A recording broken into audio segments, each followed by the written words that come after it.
வணக்கம் மக்களை. நாங்கள் நேற்றைக்கு ஏதாச்சும் ஒரு இடத்துக்கு போன நேரம் ஒரு கடைக்கு போனோமா, கடையிலேருந்து ஒரு புதுசாக ஒரு ப்ராடக்ட்டு பாத்திரம் வாங்கியிருக்கோம் பாருங்கள்.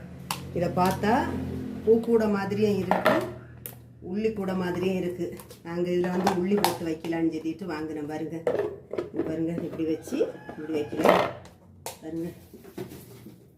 உள்ளி உருளைக்கிழங்கெல்லாம் போட்டு வைக்கலாம் பாருங்க. எப்படி இருக்கு கூட இப்போ இப்படி பூட்டி எடுத்தாச்சுன்னா இந்த கேரியர் மாதிரி இப்படி தூக்கி எடுக்கலாம் பாருங்க. கேரியர் மாதிரி இருக்குது. இதில் உள்ளி கூட மட்டும் இல்லை, நமக்கு இதில் வேறு ஏதாவது பொருள்கள் வச்சு எங்கேயாவது கொண்டு போனோம்னாலும் தூக்கி கொண்டு போகலாம் பாருங்க. எப்படி இருக்குது புது ப்ராடக்ட். இது பிடிச்சிருந்தா லைக் பண்ணுங்கள், ஷேர் பண்ணுங்கள், சப்ஸ்கிரைப் பண்ணுங்கள். எப்படி கலரே அடிப்பொலியாக இருக்குது பாருங்க. இது பிடிச்சிருந்தா லைக் பண்ணுங்கள், ஷேர் பண்ணுங்கள், சப்ஸ்கிரைப் பண்ணுங்கள்.